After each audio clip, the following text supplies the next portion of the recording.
रामलाल एक छोटा किसान था। उसका गांव शहर से बहुत दूर हरे भरे खेतों और कच्ची सड़कों के बीच बसा था। उसके पास जमीन बहुत ज्यादा नहीं थी, लेकिन जो थी उससे उसे बेहद प्यार था। वह अक्सर कहता था कि मिट्टी माँ जैसी होती है, जितना प्यार दो उतना ही लौटाती है। हर सुबह सूरज निकलने से पहले रामलाल उठ जाता, बैलों को चारा देता और फिर खेतों की ओर निकल पड़ता।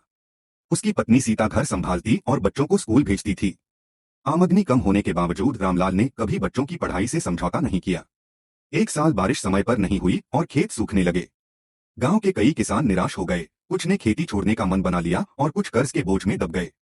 रामलाल भी परेशान था, लेकिन उसने हार नहीं मानी। उसे अपने दादा की बात याद आई कि मुश्किल समय में समझदारी ही सबसे बड़ा औजार होती है। उसने कृषि अधिकारी से सलाह ली और कम पानी में होने वाली फसलों व जैविक खेती के बारे में सीखा। गांव के लोग उस पर हंसे, लेकिन रामलाल चुपचाप अपने काम में लगा रहा। उसने रासायनिक खाद की जगह गोबर और जैविक खाद का इस्तेमाल किया और कम पानी की सिंचाई तकनीक अपनाई। शुरुआत में मेहनत ज्यादा लगी, लेकिन धीरे धीरे खेत फिर से हरे होने लगे। कुछ महीनों बाद फसल तैयार हुई।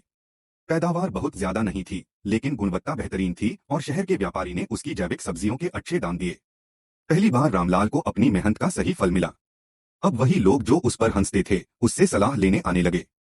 रामलाल ने सबको सिखाया कि खेती सिर्फ मेहनत नहीं, समझ और धैर्य भी मांगती है। एक शाम वह खेत के किनारे बैठा डूबता सूरज देख रहा था, तभी उसके बच्चे आए और बोले कि वे बड़े होकर खेती को और आगे बढ़ाएंगे। यह सुनकर रामलाल की आंखों में खुशी के आंसू आ गए और उसे एहसास हुआ कि उसने सिर्फ फसल नहीं उगाई बल्कि उम्मीद और भविष्य भी बो दिया है।